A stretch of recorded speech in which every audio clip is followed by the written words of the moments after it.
அத்தாடி எவ்வளவு பெரிய கட்டி நம்ம உடம்புல இருந்து எடுத்திருக்கீங்க. நான் போதும், நான் உடம்புல முடி எடுத்தா எங்கிட்டுனா போறது. சரி, எனக்கு குளிக்கவே பிடிக்கல, நான் கிளம்புறேன், போங்கடா.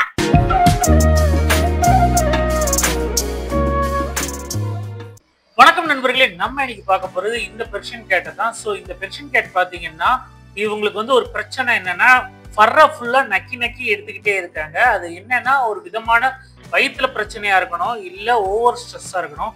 ஸோ அது என்ன ஆகி போச்சுன்னா ஒரு இடம் ஃபுல்லாவே ஃபர்ரு இல்லாம ஒரு மாதிரி கட்டி சேர்ந்து உடம்பு ஃபுல்லா ரொம்ப புண்ணு இது மாதிரி இருந்தது.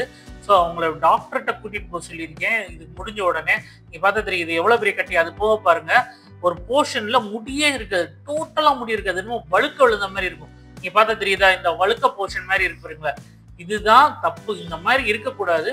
சில கேட்ஸ் வந்து ஃபர்ரை நக்குவாங்க, அதை வந்து வாய்க்குள்ள போயிட்டு பிறகு கக்குவாங்க, ஃபர்பால்னு சொல்லுவாங்க. அதெல்லாம் நார்மல் தான்.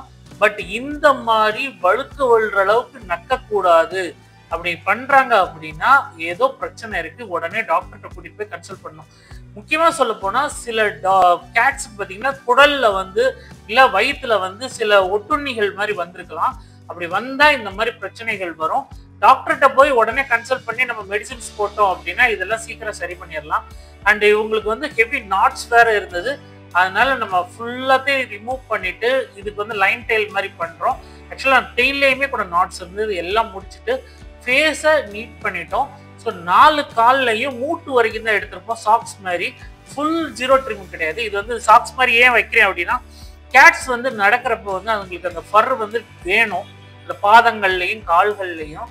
அப்படி இல்லைன்னா அது நல்லா இருக்காது. ஸோ அதனால அந்த இடத்துல எல்லாம் ஃபர் விட்டுட்டு மீதி ஃபுல்லாக ஜீரோ கட் பண்ணிட்டு காதை கிளீன் பண்ண ஆரம்பிச்சிச்சு.